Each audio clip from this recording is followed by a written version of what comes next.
अस्सलाम वालेकुम दोस्तों, कैसे हैं आप सब। उम्मीद करता हूँ सब ठीक ठाक होंगे, खैर खैरियत से होंगे और अच्छी ट्रेडिंग कर रहे होंगे। सो आज मैं फिर हाजिर हूँ आपकी खिदमत में एक नई वीडियो के साथ। और आज की जो हमारी वीडियो है ये डेली फोरकास्ट के हवाले से है। और जैसा कि आपको पता है कि हम अल्हम्दुलिल्लाह डेली कोशिश करते हैं कि आपको गोल्ड के अलावा मज़ीद दूसरे जो पेयर्स हैं उनके बारे में भी अपडेट करें। सबसे पहले मैं आपको ये बता दूं कि अल्हम्दुलिल्लाह आप देख सकते हो कि ये कल जो है मैंने ये एनालाइज दी थी आपको। मंडे वाले दिन अल्हम्दुलिल्लाह आपको बता दिया था कि मार्केट का स्ट्रक्चर बाय हो चुका है और अब ये मार्केट बाय जाएगी, सेल नहीं जाएगी। अब अगर बहुत सारे दोस्तों ने मुझे मैसेजेस किए हैं कि सर ये नीचे आएगा गोल्ड या नहीं आएगा, क्योंकि वो यहाँ पे ट्रैप हो गए। तो अब देखते हैं आता है या नहीं, लेकिन फिलहाल अभी तक तो मार्केट जो है वो सेल के अंदर प्रॉपर कोई इसने स्ट्रक्चर नहीं बनाया।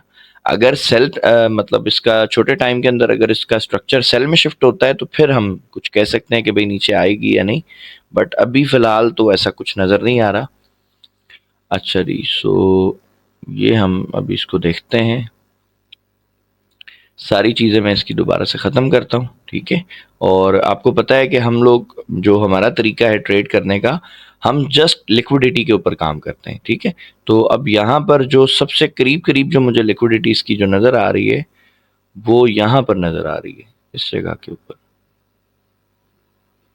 ये वाली, ठीक है। क्योंकि मार्केट ने एक डबल जो है वो टॉप बना दिया है। और अगर अब मैं इसको 15 मिनट टाइम फ्रेम में देखूं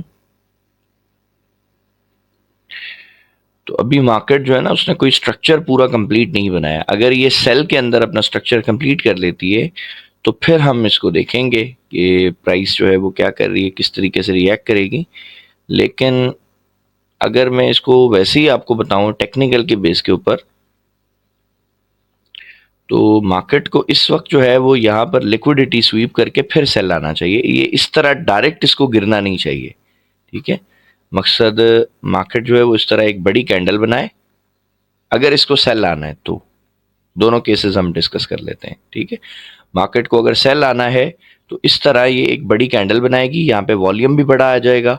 और फिर जो है लोग यहाँ पर, सॉरी इसका कलर बाय का ही होगा जी, मार्केट इस तरह से एक बाय की कैंडल बनाएगी बड़ी, और इसका जो वॉल्यूम होगा वो भी थोड़ा सा बड़ा आना चाहिए।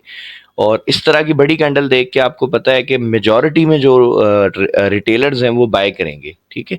तो जब यहाँ पर लोग बाय करेंगे ना, तो बाय करने के बाद फिर यहाँ पर अगर आपको स्ट्रक्चर इसका सेल में शिफ्ट मिलता है, लेट्स से मार्केट यहाँ से ऊपर जाए, ऊपर जाने के बाद फिर अगर ये इस तरह छोटे टाइम के अंदर अपना स्ट्रक्चर सेल में शिफ्ट करे, ठीक है, तो फिर आपको पता है ये पूरा एरिया आपकी सप्लाई बन जाएगी। और सप्लाई के अंदर आपको दोनों तरीके मैंने सिखा दिए ट्रेड किस तरह करनी है। नंबर वन तरीका ये है कि जो कैंडल आपकी सप्लाई के लो को ब्रेक करेगी, अगर तो मोमेंटम कैंडल होती है लो वॉल्यूम के साथ, तो आप वहीं से ट्रेड कर लें, उसके ऊपर स्टॉप लॉस लगा लें। नंबर टू, अगर इस तरह की कैंडल नहीं मिलती तो मार्केट को नीचे गिरने दें। जब ये दोबारा आपकी सप्लाई में आ जाएगी फिर यहाँ पर आपको कोई सेल का एविडेंस देगी और फिर आप इसको सेल करें। और इस कंडीशन में जो पहला टीपी आपका बनेगा ना भाई, वो ये वाला बनेगा। ये आपका पहला टीपी होगा और उसके बाद ये आपका दूसरा टीपी बनेगा, ठीक है। ये तो है जी सेल का केस कि अगर मार्केट ने गिरना होगा तो ये इस तरह से इसको गिरना चाहिए, तो फिर एक अच्छा सेटअप बनेगा इंशाल्लाह, ठीक है। अभी ये जिस तरह से मतलब मार्केट रिएक्ट कर रही है, तो आप देख सकते हो कि अभी ये क्लियर जो है ना रेंज के अंदर है, यानी इसमें कोई अभी यानी कि ऐसा कोई मुझे सेल का कोई एविडेंस नजर नहीं आ रहा। और ये जितना भी ये है ना ये सब अभी कचरा है, ठीक है। अच्छा, मजीद हम छोटे टाइम में देख लेते हैं इसको। छोटे टाइम के अंदर अगर हम देखें तो 5 मिनट के अंदर इसने एक स्ट्रक्चर अपना शिफ्ट किया है सेल में, तो उसके हिसाब से ये इसीलिए सेल आ रहा है। कैसे किया है ये मैं आपको दिखा देता हूँ। सपोज करते हैं यहाँ से ऊपर जा रही थी ना प्राइस, और ये से स्विंग बना दिया, तो हम यहाँ से इसको स्टार्ट कर लेते हैं। हम अपना स्टार्टिंग पॉइंट इधर से लेते हैं और यहाँ से जाती जाती प्राइस ये वाला स्विंग है या नहीं, ये आप मुझे कमेंट सेक्शन में बताइएगा। लेकिन मेरे हिसाब से ये स्विंग नहीं है, यहाँ पर एक स्विंग आया, ठीक है। प्राइस ने इस तरीके से स्विंग बनाया और उसके बाद फिर ये यहाँ आ गई, यहाँ आने के बाद अगेन इसमें ये स्विंग आया और फिर ये हाई लग गया, ठीक है। अब प्राइस के लिए जो इम्पोर्टेंट स्विंग था ना वो एक ये वाला था रीसेंट, ठीक है। और अगर आप देखें तो क्या ये ब्रेक हुआ है या नहीं हुआ, हम ये जरा चेक कर लेते हैं। हाँ जी, बिल्कुल ये ब्रेक हो गया है। ये इस कैंडल ने इसको ब्रेक किया है, तो जिसने ब्रेक किया है हम ज़रा चेक करें कि क्या ये सही है। हाँ जी, इसका वॉल्यूम वॉल्यूम इसका थोड़ा-सा बड़ा है, तो हम इस कैंडल पे ट्रेड नहीं कर सकते थे। तो मार्केट देखिए थोड़ा नीचे आई, इसलिए वापस चली गई अंदर। लेकिन अब हमें पता है कि जब ब्रेक हो गया तो ये यहाँ से लेके और ये जो चेंज ऑफ कैरेक्टर हमारा हो गया ना यहाँ तक, ये वाला एरिया जो है ना, ये अब हमारा सप्लाई एरिया है। ये पूरी की पूरी अब हमारी सप्लाई है M5 के हिसाब से ना। ज़ाहिर है छोटा टाइम फ्रेम है, तो ये इतनी ज़्यादा जो है वो बड़ी ट्रेड नहीं भी देता अक्सर, लेकिन अक्सर छोटा टाइम बहुत अच्छा काम भी करता है। ठीक है, अब ये देखें, इसके अंदर अब आपको कोई सेल का एविडेंस चाहिए था, तो एक तो आपको सेल का एविडेंस इस कैंडल ने दिया, ये रिजेक्शन कैंडल आ गई। ठीक है, अगर यहाँ नहीं समझ आया तो ये देखें, ये प्रॉपर एक सेल का एक मतलब कंफर्म एक पैटर्न है सेल का, और इसमें आपका जो स्टॉप लॉस है वो भी बहुत छोटा बनता। ठीक है जी, ये तकरीबन $4 से $5 का आपका एसएल है, और अभी तक मार्केट ने ये लो लगा दिया है। तो ऑलमोस्ट 1:2 से तो बड़ी ट्रेड आपको मिल चुकी है, लेकिन नियरेस्ट अगर मैं इसका लिक्विडिटी को एरिया देखूं तो ये मुझे एक अच्छा एरिया नज़र आ रहा है। एक सेकंड दीजिएगा मुझे, ये लें जी, ये एक अच्छा मुझे M5 में ना एक लिक्विडिटी एरिया दिखा है, और यहाँ तक हो सकता है प्राइस आ जाए नीचे, और यहाँ पे आने के बाद इसको स्वीप करने के बाद अब ये किस तरह रिएक्ट करेगा ये तो फिर देखना पड़ेगा। लेकिन अगर इसको स्वीप करने के बाद फिर अगर मार्केट जो है वो बिहेव करे तो फिर देखेंगे, क्योंकि ये जितने छोटे छोटे स्विंग बनाती आई है ना प्राइस, ये सब की सब लिक्विडिटी है। मतलब मैंने बहुत ज्यादा डिटेल में समझाया है कि मार्केट हमेशा एक लिक्विडिटी पॉइंट से दूसरे लिक्विडिटी पॉइंट तक सफर करती है। ठीक है, एक तो ये केस हो गया सेल का। अच्छा, अब अगर इसने बाय जाना होगा तो कैसे जाएगी? तो भाई बाय जाने के लिए भी आपको अपसाइड की लिक्विडिटी पहले फाइंड करनी पड़ेगी। अब लिक्विडिटी कहाँ है? तो उसके लिए आप पहले M15 में आ जाएं। अब यहाँ पे अगर आप देखें ना, तो ये क्लीन मार्केट ने यहाँ पे बहुत सारे सेलर जनरेट करवा दिए। ठीक है, तो सारी की सारी लिक्विडिटी कहाँ है? इनके ऊपर है। ठीक है, तो हम यहाँ पर एक लाइन लगा देते हैं, ये लिक्विडिटी है। अब पॉसिबल है मार्केट एक यहाँ पे भी एक ट्रैप बना दे। वो ट्रैप किस तरह का होगा भाई? यहीं से प्राइस जो है ना ऐसे थोड़ी ऊपर जाए ऐसे, और यहाँ पे एक बड़ी जो है ना वो कैंडल से इसको ब्रेक कर दे, बाई की कैंडल से इस तरह। ये M15 का केस मैं आपको समझा रहा हूँ। इस तरह बड़ी कैंडल से ब्रेक कर दे, इसका वॉल्यूम भी ज़्यादा होगा, तो यहाँ पे जब इस तरह का कोई सेटअप बनेगा तो लोग बाय में ट्रैप हो जाएंगे, फिर मार्केट नीचे आ जाएगी। आसान लफ्जों में आपने समझना क्या है? आपने ये समझना है कि पहले लिक्विडिटी एरिया कोई ना कोई फाइंड करें, उसके बाद देखेंगे क्या मार्केट ने आपको ट्रैप किया है। यानी अगर मार्केट आपको बाय का उसने सेटअप दे दिया, यानी आपको ये सोचने पे मजबूर कर दिया कि जी मार्केट बाय जाएगी, तो फिर मार्केट जो है ना बाय नहीं जाएगी, फिर उसके बाद आपने सेल की रीजन ढूंढनी होती है। अगर मार्केट ने आपको ट्रैप किया, लेट से अब ये वाला एक हमने लिक्विडिटी एरिया फाइंड किया ना M5 में, तो इसको आप ऐसे समझ लें कि भाई इमेजिन करते हैं कि ये वाला जो हमारा एरिया है ना, इसको हम उठा के ले आते हैं इधर पे, ये इस तरह से ब्रेक हो गया, फर्ज करें रेड कैंडल के साथ मार्केट ने इसको ब्रेक कर दिया है। तो अगर इसने बाय जाना होगा तो ये ब्रेक करने के बाद फिर यहाँ पे छोटे टाइम में स्ट्रक्चर अपना बाय में शिफ्ट करेगा, फिर बाय निकल जाएगा। सिंपल, ये कैंडल का साइज छोटा हो जाएगा, और जिस कैंडल से ब्रेक करेगी उसका वॉल्यूम भी छोटा होगा बस।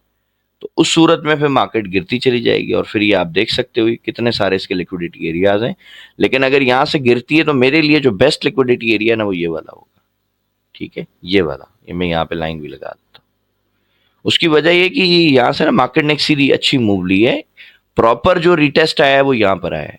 ठीक है, तो एक स्विंग जो बनता है ना, स्विंग तक मार्केट अक्सर चली जाती है, और अगर इसी ट्रेड को आप होल्ड करते हो तो फिर ये तो बहुत अच्छी आपकी ट्रेड बन जाएगी इंशाल्लाह।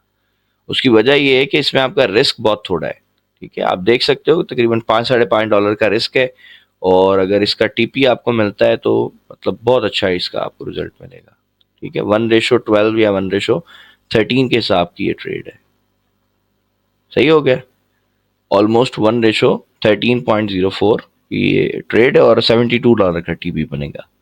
सो देखते हैं गोल्ड क्या करता है। ठीक है, और अब हम चलते हैं जी यूरो यूएसडी में। यूरो यूएसडी को देखते हैं जी, यूरो क्या कर रहा है हमारा।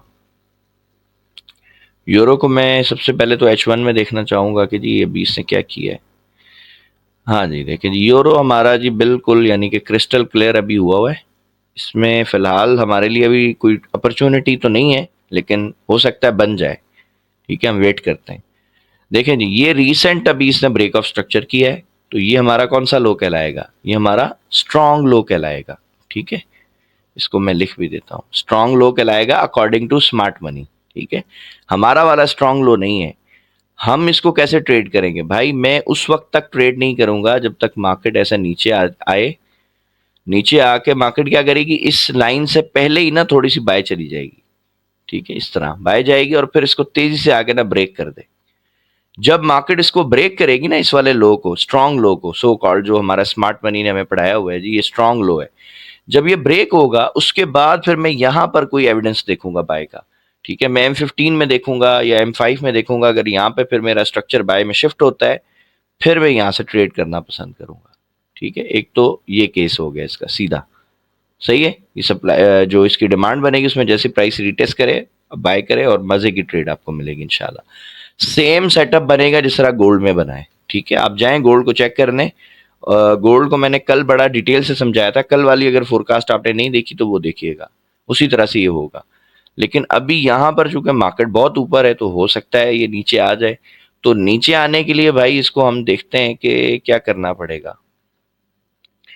सिंपल आप देखें कि ये अभी एक स्विंग बनाया है इसने, ठीक है, और अब ये एक स्विंग बनाया। अब मेरे लिए इंपॉर्टेंट स्विंग है ये वाला।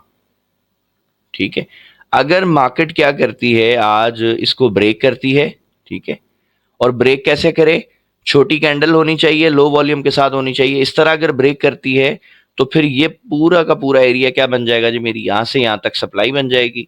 और लो वॉल्यूम के साथ अगर इसका ब्रेकआउट होता है तो मैं उसी कैंडल से जो है वो सेल कर लूंगा, यहाँ पर कहीं स्टॉप लॉस लगा दूंगा, और फिर जो है मुझे पता है मार्केट इस तरीके से तेजी से नीचे गिर जाएगी। ठीक है, एक तो ये तरीका है सेल करने का। और इस कंडीशन में जो मैं टीपी लेना पसंद करूंगा ना, वो यहाँ तक है, इस जगह तक। जाहिर बात है मैं पार्शली इसमें टीपी ले सकता हूँ। अब ये आप देखें, ये जो इक्वल लोज है ना, ये आपका TP1 आप बना सकते हो। ठीक है, ये इक्वल लोज, उसके बाद यहाँ पर इक्वल लोज हैं, ये आपके TP2 हो सकता है, और लास्ट में TP3 हो सकता है। यानी ये यहाँ तक आप इसको मजे से होल्ड कर लोगे इंशाल्लाह। ठीक है, डिफरेंट टीपीज में। क्लियर हो गया। सो बाय का भी केस आपको बता दिया कि जब नीचे आए तो बाय कैसे करना है, और सेल का भी हमने डिस्कस कर दिया कि अगर इस तरह से कोई सेटअप बनता है तो फिर आप सेल करेंगे। अदरवाइज अभी वेट है यूरो में, और कुछ भी नहीं है। अच्छा जी, एक क्रिप्टो का कॉइन है सोलाना, बाइनेंस का, हाँ जी।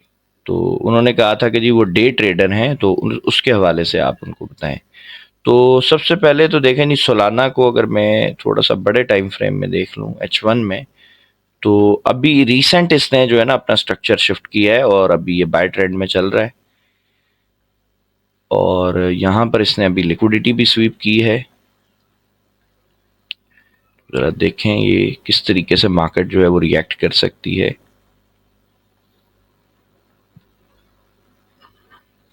ये करीब करीब जो हमारा लिक्विडिटी एरिया है, एक ये वाला है, और सेकंड नंबर के ऊपर ये वाला एरिया है। ठीक है, अब देखें मार्केट जो है, बिल्कुल आपको मैं H1 में बता रहा हूँ, कोई मतलब इतना वो नहीं है, आपको वेट नहीं करना पड़ेगा ज़्यादा। अगर ये वाला एरिया ब्रेक होता है, ठीक है, कैसे ब्रेक होगा ये मैं अक्सर बता चुका हूँ। इसका कलर जो है वो बाय का होना चाहिए, यानी ब्लू कलर होगा इसका। नंबर 2, इसका वॉल्यूम लो होना चाहिए, इस तरह के बड़े वॉल्यूम के साथ ब्रेक ना करे, क्योंकि जब भी इस तरह का बड़ा वॉल्यूम आएगा ना तो ये ट्रैप होता है। अब आप देखो ये इतना बड़ा वॉल्यूम आया, मेजोरिटी में लोगों ने यहाँ से बाय किया, मार्केट नीचे आ गई। ठीक है, अगर ये नॉर्मल साइज की कैंडल और लो वॉल्यूम के साथ इसको ब्रेक करता है, यहाँ से बाय कीजिएगा, नीचे स्टॉप लॉस लगाइएगा, और इंशाल्लाह आपको यहाँ से, अगर यहाँ तक भी मैं बताऊं आपको कि आप किस तरह टीपी लेंगे, तो आप इसको इस तरह मेजर किया करें और इसके 50% के अंदर लाइन लगा दें। ठीक है, तो इसको आप TP1 बना लें, इसको TP2 बना लें। क्लियर होगी बात। ये तो हमने डिस्कस कर लिया जी, अगर ये बाय में निकलता है तो इस तरह जाएगा, सही। अच्छा, बाय के अंदर एक दूसरा केस भी ये बना सकता है, जिस तरह यहाँ पे देखो इसने एक ट्रैप कैंडल बनाई और फिर ये नीचे आ गया, इसी तरह से एक बड़ी कैंडल बनाएगा, बड़ा वॉल्यूम आएगा, और फिर मार्केट सेल का कोई सेटअप दे तो फिर आप सेल करना, फिर ये मजीद गिरेगा। और उस कंडीशन में अगर यहाँ से गिरता है तो पहला TP तो आप यहीं तक ले लेना। ठीक है, TP1 आपका ये हो गया, उसके बाद TP2 जो है ना फिर आप यहाँ तक लेना। ये आपका जो सेकंड TP होगा ना, ये थोड़ा बड़ा होगा। क्लियर, क्योंकि ये सारी की सारी लिक्विडिटी और प्राइस इसको ग्रैब करेगी लाजमी, इसको छोड़ेगी नहीं। और उसके बाद फिर यहाँ तक ये आप इसको होल्ड करना। क्लियर? तो बाय के दोनों केस हमने देख लिए, ट्रैप वाला भी और सिंपल वाला भी। उसके बाद सेल का केस हम देख लेते हैं। सेल में भी इसी तरह है, भी प्राइस हो सकता है यहाँ से एक बड़ी कैंडल बनाए सेल की, ताकि लोग जो है वो मेजॉरिटी में यहाँ पे सेल में बैठ जाएं और फिर मार्केट कोई बाय का सेटअप दे तो आप बाय करें। एक तो सिंपल ये सेटअप है।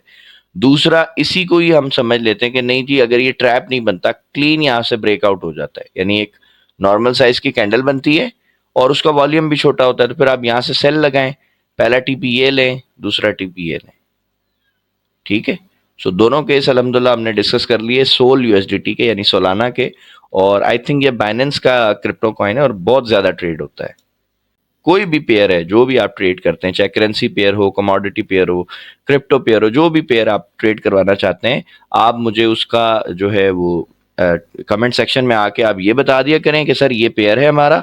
और साथ जिस तरह इन्होंने मेंशन किया कि जी हम डे ट्रेडर हैं, या एक हमारे भाई हैं उन्होंने यूरो यूएसडी के साथ H1 लिख दिया था कि सर आप H1 में एनालाइज कर दें, तो इसी तरह से आप भी अपना पेयर और टाइम फ्रेम आगे मेंशन कर दें, सिंपल। तो इंशाल्लाह आपको डिटेल से जो है वो मतलब डिटेल के साथ आपको गाइड कर दिया जाएगा। ठीक है, आज की वीडियो के लिए बस इतना ही। उम्मीद करता हूँ आज की वीडियो आपको पसंद आई होगी। अगर पसंद आई है तो प्लीज़ मेरे चैनल को लाइक करें, शेयर करें, सब्सक्राइब करें। सो मिलते हैं नेक्स्ट वीडियो में, तब तक अपना बहुत सारा ख्याल रखिएगा। अल्लाह हाफिज़।